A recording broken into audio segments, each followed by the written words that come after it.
Yasharallah. First and foremost, I want to say all praises, honor, and glory to Yahweh Bahashem, Yahweh Shai Bahashem, Racha HaKodash, double honors to the apostles and elders of the house of David.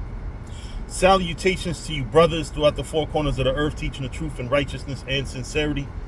To you Israelite foreigners, come back home to the truth. To those that passed on serving the Lord, the dead in Yahweh Shai shall arise first. To you sisters who believe, keep encouraging and supporting your brothers while you're teaching this truth, and always commemorate the sister who washed Yahweh Shai feet when you read the scriptures.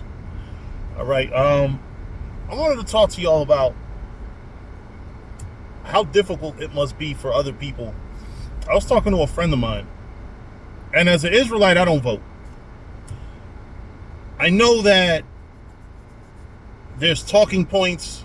There's people that died for rights, so-called.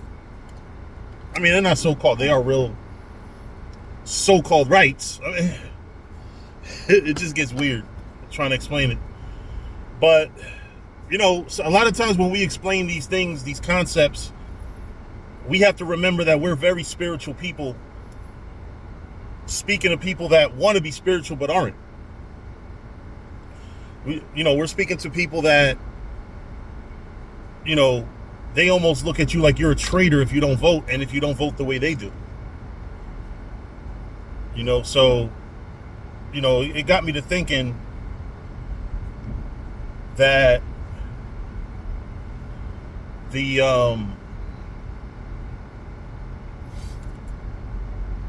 it's very difficult to talk to people that aren't spiritually inclined about spiritual matters. It's almost impossible to get people to believe. Like for example, one major thing that I notice is that I treat the Most High like a real, authentic, living entity that has his own perceptions, everything that I have and more. The Most High has. We as Israelites, especially the ones of us that are very spiritual minded, we look at our faith and the power that we're obeying as a true living power. And the reason why it's very important to comprehend that or to look at it that way is because these people don't. They obey God just to obey a God, right? And they obey their version of a God. It's not, they don't understand anything about the mindset of how to please God. They feel that their Christianity or Islamic version of obeying God is just obeying words on a paper. I don't know. It's kind of hard to explain what I'm thinking, and I know that a lot of times I be kind of trying to reconcile what I say with a way that people can understand. But the bottom line is, we are a people that, and I'm talking about us Hebrew Israelites that are more spiritually inclined. We look at things, we try to live according to the way we're supposed to be living when you read the scriptures. So more often than not, it becomes difficult sometimes to understand for us the mind of people that aren't into what we're into, to be able to explain to them what we feel, the reason why we don't vote. I get it. Thousands died, I hate to say in vain, because at the end of the day, a vote, let's say that the election system was organic. Let's pretend that presidents are actually elected and not selected. Let's pretend for a second, right? what we still have to understand is that Black and Latino people are not unified enough to throw their support behind their own candidates of their choosing. So at the end of the day, we still have to have Democrat and or Republican. Those are our two choices. Nothing else will ever win. Let's be honest here. You know, Republicans are the same thing that Abraham Lincoln. I don't know that Abraham Lincoln ever called himself a Republican. I think it was called something different, but it's pretty much the same thing. Conservative. You know, politics is a funny thing. When you go to the history of the Ku Klux Klan was started by Democrats. And now the Ku Klux Klan is Republican. So, you know, I had a conversation with a friend yesterday, and he calls himself a Christian, but he's not even that, really. You know, he'll tell you that himself. But the way he was talking to me, you could just tell, like, it's to him, oh, people died for the rights that you enjoy, because then he picks on me not picks on me, but he pretty much tries to tell me that I'm as an immigrant, you know, I'm pretty much enjoying rights that Black people fought and died for. And I hate to tell you, yeah, you're absolutely right about that. Why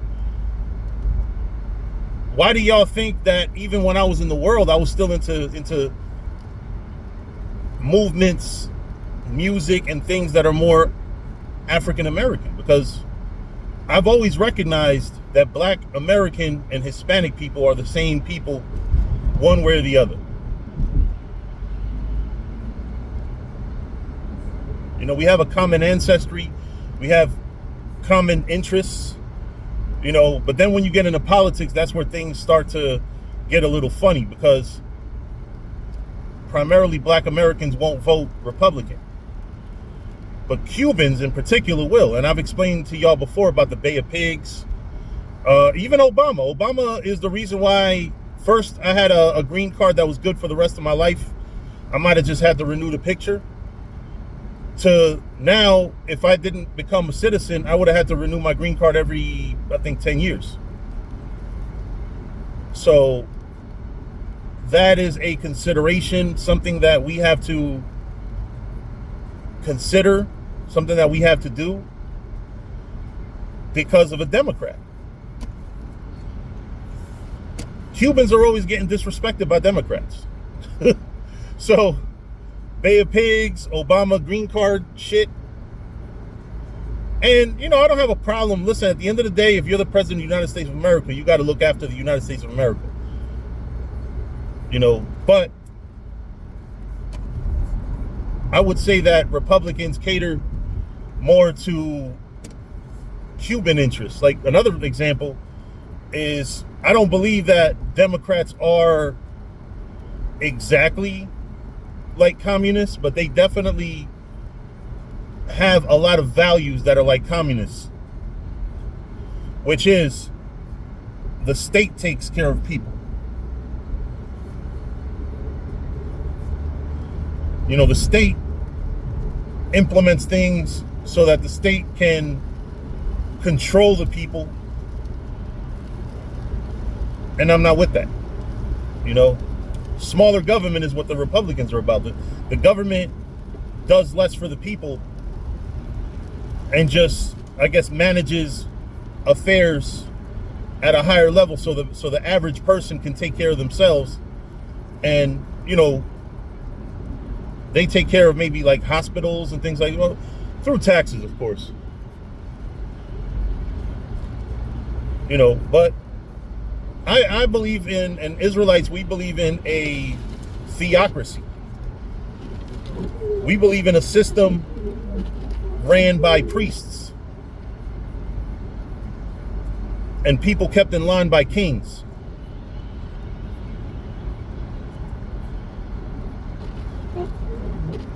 You know, kings When I say kings, I'm talking about like King David, like kings that the Most High appoints and anoints. So you see, our way of doing things, our way of having government is based on the Bible. Unfortunately, we can't implement that because we don't have a land. You know, that goes back to the 4 components of power that I always preach about. Capital, arms, land, and labor. If you don't control that, you can't even start to implement your own government. And what the problem is, especially with a friend like the one that I was talking to yesterday, bro, I wasn't really talking to him. I just let him ramble, yelling, you know, because people think that they're right all the time.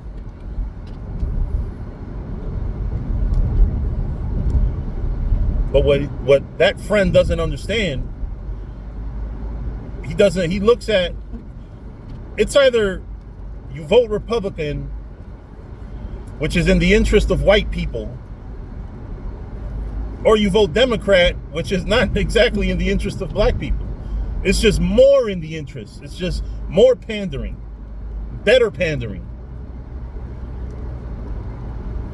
But at what point do we say black and brown people need our own?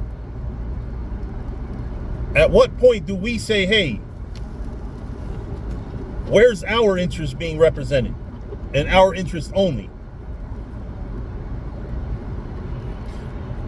Because the way Democrats stay in power is by pandering to the needs of all, but only looking out for the interests of few. They do more for homosexuals and LGBTQ people than they do for black and brown people. Yet they have the black and brown vote. Which is why I say I don't believe that your little punk ass votes matter. You know, but anyway, with that, I'm going to say shalom and on to the next one.